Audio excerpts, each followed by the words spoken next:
Madame, Monsieur, bonjour. Bienvenue dans LSA Direct, le soir d'Algérie direct.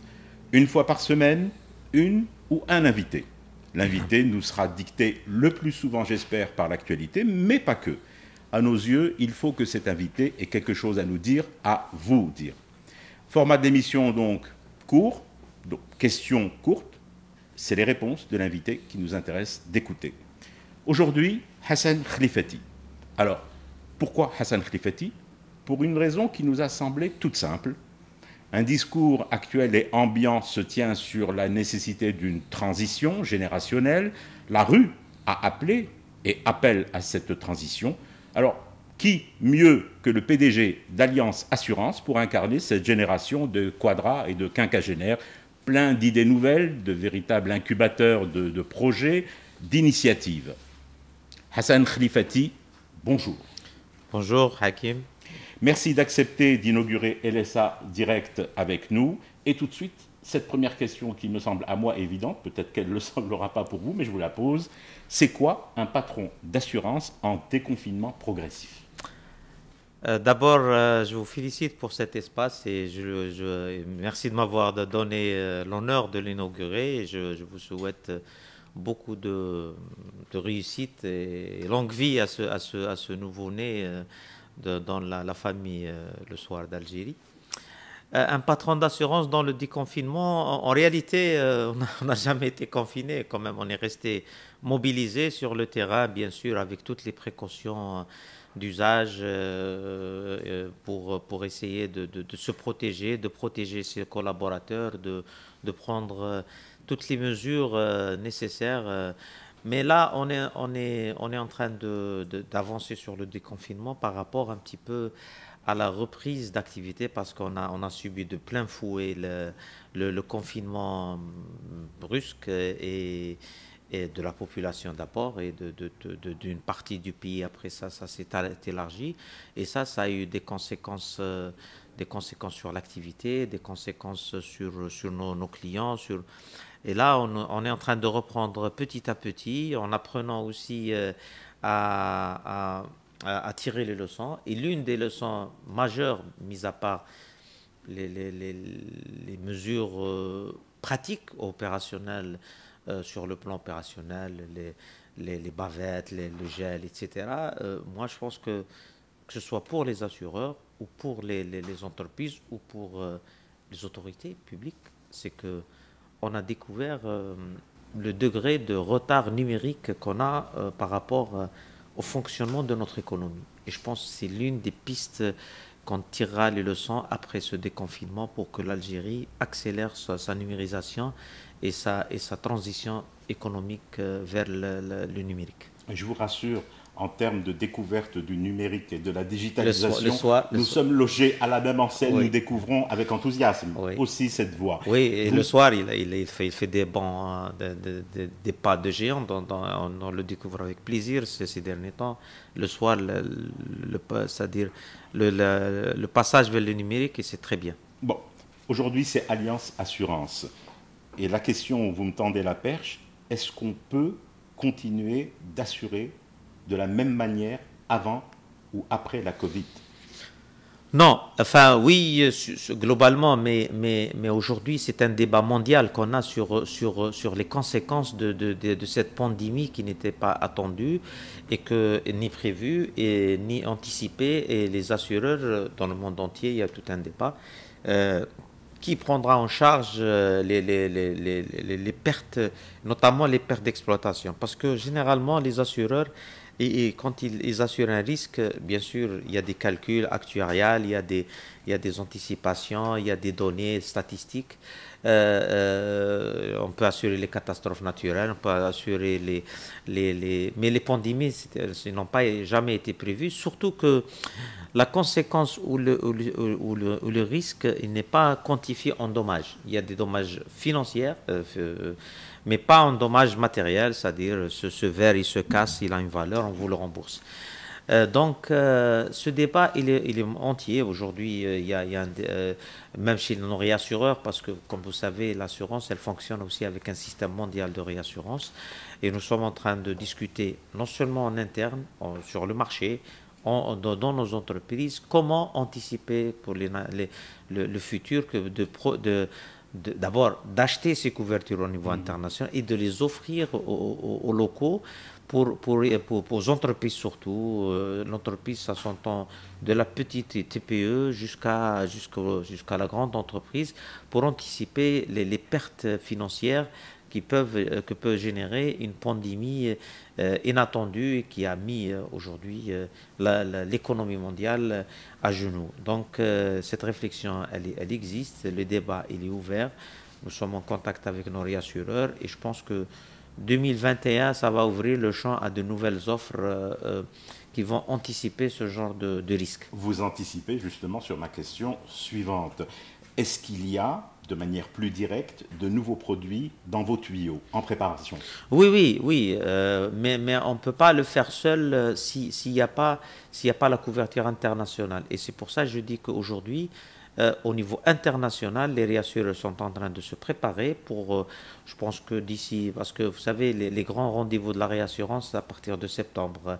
Il y a Monaco, il y a Baden-Baden, il y a d'autres rendez-vous. Et je pense, et le renouvellement des traités de 2021 se passe généralement à la fin de l'année. Je pense qu'il y aura de nouvelles offres pour faire face à ce genre de risque pour l'avenir. Cette émission n'est pas un moment rigide. On en a un peu parlé avant d'arriver en plateau et certaines questions peuvent éventuellement dérouter. Mais je vous les pose quand même. Là, tout de suite. Maintenant, quelle serait votre capacité à me donner, par exemple, envie, après notre entretien, après l'émission, de résilier tous mes contrats d'assurance en cours et d'opter pour Allianz? Quel est ce plus qui pourrait me faire basculer chez vous? D'abord, c'est mon amitié que c'est vous l'offre. Non, ça ne suffit pas. Oui, ça ne suffit pas. Non, aujourd'hui, Allianz, pourquoi je dirais peut-être nous avons un service de plus de qualité. Si vous regardez les chiffres du secteur, par exemple, Allianz en 2019, nous sommes arrivés, nous sommes fiers d'avoir remboursé 100% de nos sinistres déclarés. Nous sommes arrivés à ce taux alors que le marché il est à 42%. Par exemple. Ouais. Nous avons lancé aussi la première compagnie qui a lancé un espace numérique, ce qu'on appelle l'espace client, surtout le client corporate, parce qu'on a commencé par le corporate, où il peut suivre tous ces le client d'entreprise. Oui, l'entreprise, tous ces dossiers sinistres, contrats, à travers un espace digital dédié. Donc nous sommes en train aussi de mettre en place des plateformes pour mieux gérer la relation client. Nous sommes aussi l'entreprise qui est reconnue pour avoir lancé le plus d'innovations sur le marché au profit des clients. Après, bien sûr, toutes nos politiques se basent sur mettre le client au centre des préoccupations, mais nous sommes dans un environnement. Nous sommes dans un environnement, par exemple, je dirais, l'infrastructure numérique en Algérie n'est pas au point.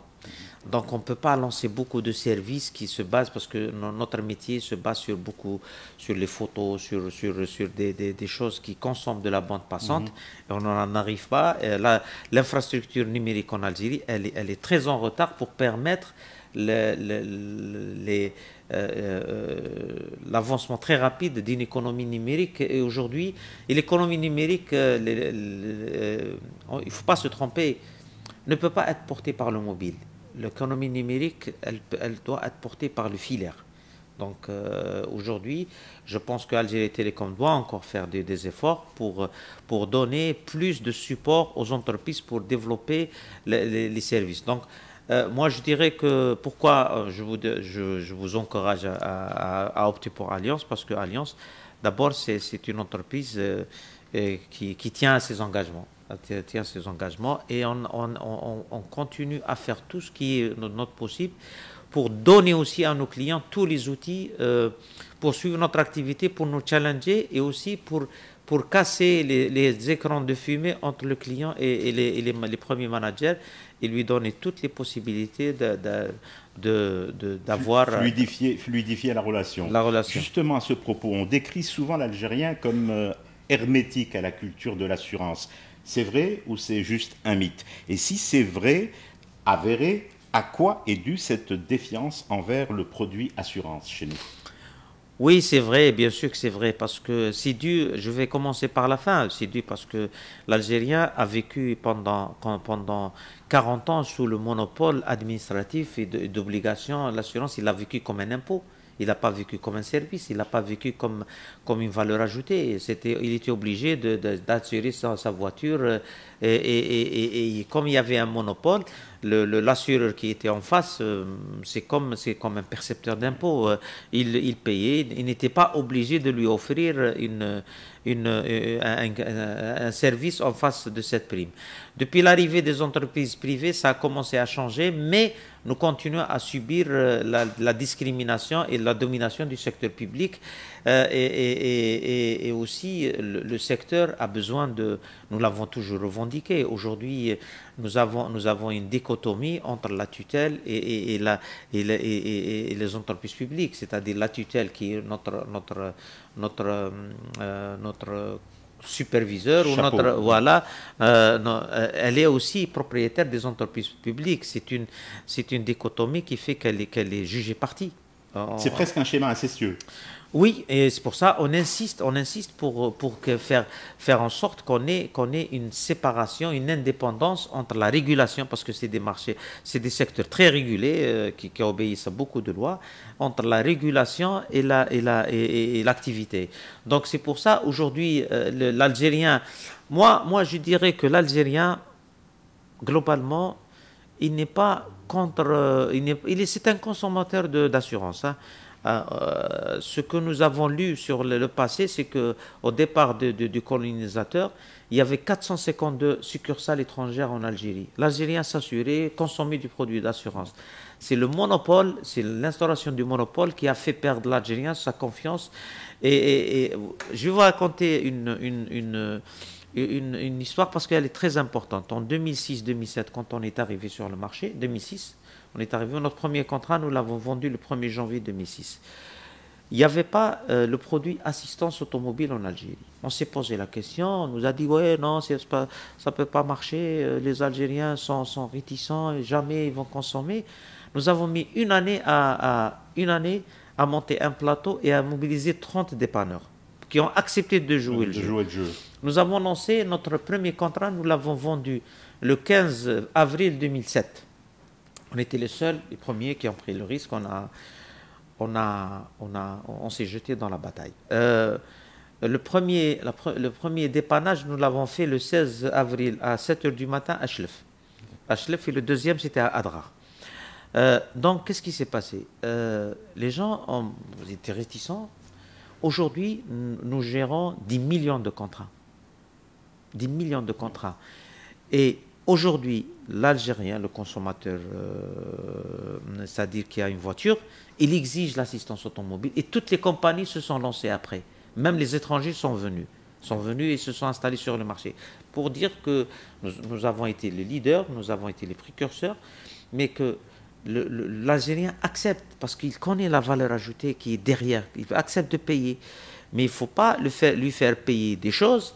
Et il n'a pas le service, c'est-à-dire lui faire des promesses qu'on ne tient pas. À ce propos, M. Khlifati, justement, un gros coup de gueule de l'UAR, l'Union algérienne des sociétés d'assurance et de réassurance. Au passage, félicitations pour votre présidence intérimaire de cette institution. Donc je disais, un gros coup de gueule contre un opérateur étranger, pour ne pas le nommer Gataway. J'explique. Des concitoyennes et des concitoyens se sont présentés au visa turc et se sont vus refuser leur assurance voyage algérienne et mis presque dans l'obligation de souscrire une autre assurance voyage auprès de cet assureur Gataway. Vous confirmez? D'abord, j'ai lu les articles de presse, mais ce n'est pas l'UR qui a lancé le coup de gueule là, officiellement, pour être honnête. Ce dispositif qui a été fait par le gestionnaire des visas de ce pays, la Turquie, je pense, Le dispositif, il doit s'appuyer sur un assureur local. Donc, je pense que ce dispositif manque de transparence mais c'est aux autorités de régulation de mettre les choses à clair. Et un assureur qui n'est pas installé ou qui ne s'appuie pas sur une entreprise locale, même Donc il en doit y avoir des réassurance, garde-fous. oui, il y a des garde-fous. Il ne peut pas, parce qu'après, comment ils vont transférer l'argent? Parce qu'il doit soit obéir à un traité de réassurance en s'appuyant sur une entreprise locale. Donc, on n'a pas compris, moi, quand j'ai lu, je n'ai pas compris quel est le dispositif. C'est pour ça qu'aujourd'hui, bien sûr que le marché doit être régulé, doit être pris en charge, et si ce cas s'avère, il y a aussi, par exemple, il y a un autre problème, c'est qu'il y a une mutualité aujourd'hui qui n'a plus d'agrément et qui agit sur le terrain, la mutualité de l'éducation, la MATEC. La MATEC qui n'a plus d'agrément depuis des années. Le régulateur l'a dénoncé, mais il y a même une plainte à la justice. Il faut que cette mutualité, là je parle au nom de l'UA, il faut que cette mutualité, ses responsables, se conforment à la loi. Ils ne sont pas agréés, ils ne peuvent pas faire, parce qu'ils sont en train de soutirer l'argent à des enseignants, mais les enseignants ne sont pas couverts. Ils n'ont pas de couverture d'assurance en réalité. Vous êtes assureur et l'un de vos portefeuilles, l'un de vos secteurs de couverture, c'est l'automobile. Oui. Quel regard portez-vous sur ce segment chez nous après ces épisodes parfois rocambolesques des unités de montage, les kits, d'une industrie automobile qui s'est avérée finalement qu'elle n'en était pas vraiment une? L'assureur a un point de vue là-dessus, je suppose.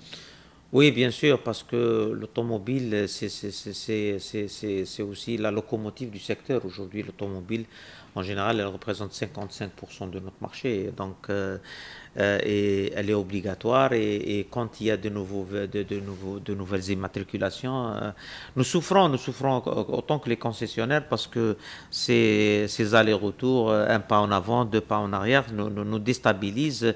Et par exemple, l'année 2019, ce qui s'est passé, c'est que nous avons, et c'est très grave, hein, et c'est très très grave, nous avons eu le nombre, c'est-à-dire le marché d'automobile a progressé que de 210 millions de dinars en valeur, oui.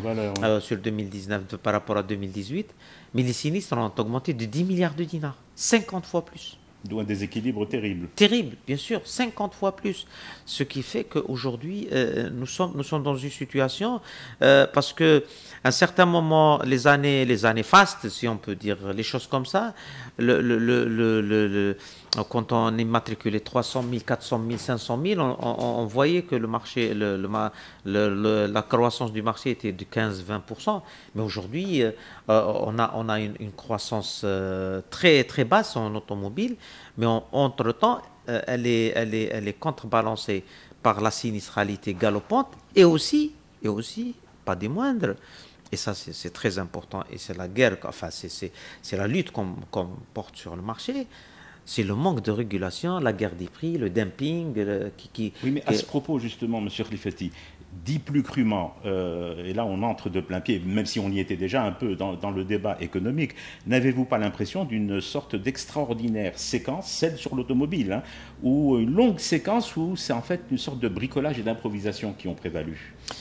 Oui, l'instabilité de politique, c'est-à-dire de politique industrielle ou de politique commerciale, ça fait déstabiliser tout le monde, parce qu'on ne peut pas se projeter. Aujourd'hui, quand on fait d'un coup, oui, on autorise les concessionnaires, un coup on les interdit, un coup on autorise je dirais, les usines de montage ou les ateliers de montage ou je sais pas. On a même des difficultés à les dénommer, à leur donner l'intitulé. Oui, parce que d'un côté, les officiels disent oui, c'est des usines de montage. Après, on dit non, c'est pas des usines de montage, c'est des ateliers de montage. Après, bien sûr, tout ça, ça déstabilise, parce que vous ne pouvez pas vous projeter, vous pouvez pas vous. Après, mais il n'y a pas que ça qui déstabilise le marché des assurances. Aussi, la régulation doit être plus ferme, parce qu'aujourd'hui, on est en train de creuser nos déficits d'année en année, hein, d'année en année, et si la régulation ne va pas être plus ferme, et le plus tôt sera le mieux. C'est pour ça. nous, en tant qu'opérateurs, je ne parle pas au nom même au nom de l'UR, nous avons toujours, en tant qu'opérateurs, demandé qu'il y ait des réformes structurelles, des réformes de fond qu'on n'a pas aujourd'hui, qu'on n'a pas, et de la régulation ferme, parce que le secteur des assurances, c'est comme le secteur banquier. Il y a la signature de l'État, c'est-à-dire vous, sur quelle base vous rentrez dans une agence, vous me donnez de l'argent et je vous donne un document. Si vous n'êtes pas convaincu qu'il y a quelqu'un qui me régule, sinon ça devient, sinon n'importe qui peut vous donner. Donc cette régulation, nous la réclamons, et aussi nous réclamons qu'il y ait moins de discrimination publique-privée.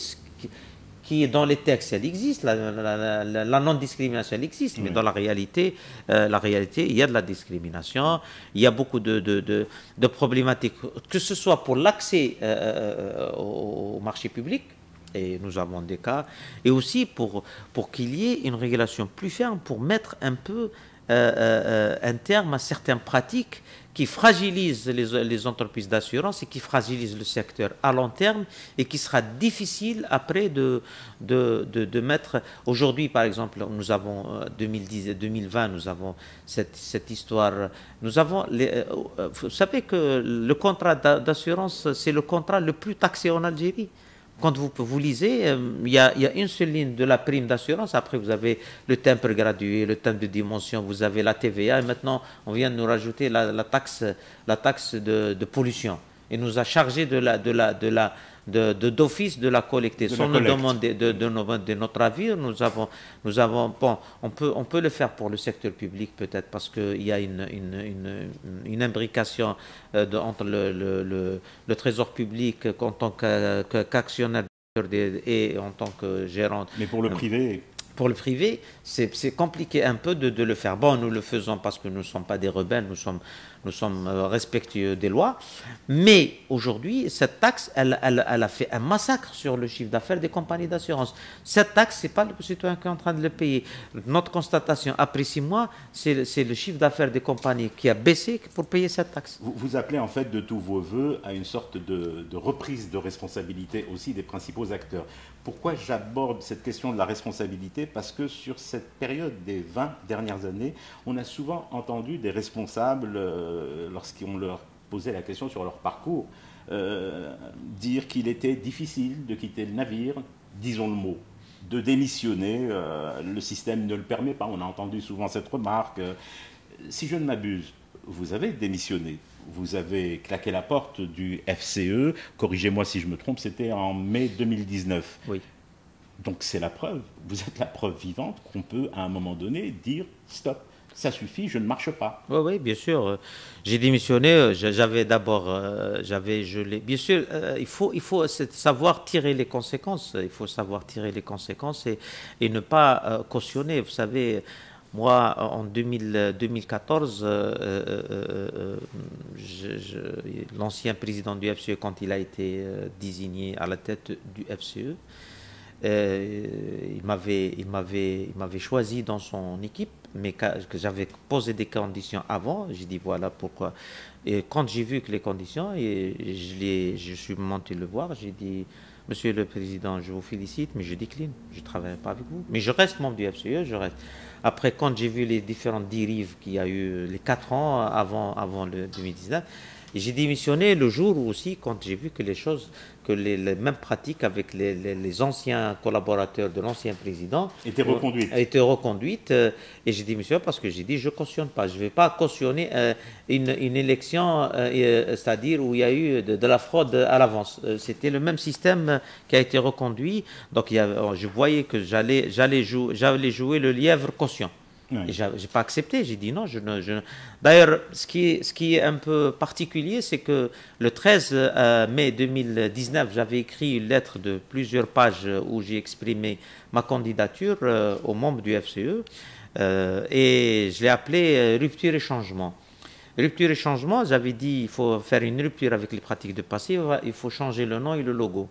Je sais bien que maintenant les nouveaux locataires, ils sont en train d'appliquer ma feuille. Voilà. Non, ils sont en train d'appliquer. Ils ont dit non, on va pas le faire. Maintenant, ils sont en train d'appliquer ma feuille de route. J'ai expliqué aussi votre présence, souvenez-vous, en ouverture de notre émission, en disant justement par rapport à ce discours de rupture. Et pour un peu, sur une note, j'allais presque dire, pour terminer sur une note un peu moins triste que cet épisode où vous avez été obligé de claquer la porte, moins morose. Allez, on dira une note moins morose. Hassan Khlifati, qu'est-ce qui pourrait aujourd'hui vous redonner le sourire à quelques petits mois de la rentrée? Quel est ce geste fort qui, en vous, déclencherait une sorte d'enthousiasme entrepreneurial? Vous direz, là c'est bon, on est sur la bonne voie. Sur le plan économique et politique, parce qu'on va toujours sur le plan politique. L'un n'empêche pas l'autre. Oui, c'est-à-dire qu'on nous clarifie le cap. Parce qu'aujourd'hui, bien sûr qu'il y a la crise de Covid, l'arrivée, le gouvernement n'était pas encore bien, avec le nouveau président, n'était pas encore bien installé, il y a eu la crise de Covid. Mais ce qui va nous donner de l'espoir, c'est qu'on ait un discours d'avenir, un discours avec un cap, où est-ce qu'on veut aller, et aussi la réhabilitation, le président le dit de temps en temps, il faut qu'il nous fasse confiance en tant qu'entreprise algérienne, surtout du secteur privé, parce qu'il ne faut pas, je le dis avec beaucoup d'émotion, il ne faut pas résumer l'économie nationale ou les chefs d'entreprise à quelques erreurs ou quelques dérapages du passé récent. Il y a quelques personnes, il y a une quelconque institution qui a dérapé et qui a justifié des choses. Je pense qu'aujourd'hui, nous sommes dans une entreprise privée, le Soir d'Algérie. Aujourd'hui, l'Algérie, nous sommes des dizaines de milliers, des centaines de milliers de chefs d'entreprise qui nous réveillons tout le jour le matin, que nous portons nos entreprises, les petites TPE, toutes petites entreprises de jeunes, de moyennes entreprises, et que c'est ceux-là qui portent l'Algérie de tous les jours. C'est ceux-là qui gardent l'Algérie, la cohésion sociale, la cohésion, la stabilité du pays, bien sûr à côté des services de sécurité, de certaines administrations, mais je parle de l'entreprise. De l'entreprise en elle-même. Oui, et ceux-là, il faut qu'on leur fasse confiance et qu'on les jette pas à la vindicité populaire. Ceux qui ont fauté, c'est comme une autoroute. Hein. Il y a des voitures. S'il y a des chauffards comme celui d'il y a 2 jours, il faut le sanctionner. Il y a des contraventions. Il faut le sanctionner. Voilà. Mais il ne faut pas fermer l'autoroute. Mais c'est bien parce qu'en fait, vous avez réussi le pari avec nous aujourd'hui de sortir avec cette note moins morose et optimiste. Hassan Khlifati, je vous remercie d'avoir été notre invité pour cette première de LSA Direct, le Soir d'Algérie Direct. J'ai été heureux de vous accueillir parce qu'en fait, nous avons fait ensemble nos débuts devant ou derrière les caméras avec toute l'équipe. Quant à vous, chères téléspectatrices et chers téléspectateurs, je vous donne rendez-vous dimanche prochain, 10h tapante, même heure, même lieu, LSA Direct, le Soir d'Algérie Direct pour un nouveau numéro. En attendant, je suis obligé de vous le rappeler, c'est même pas une obligation, c'est une nécessité. Protégez-vous, protégez les autres avec les gestes barrières.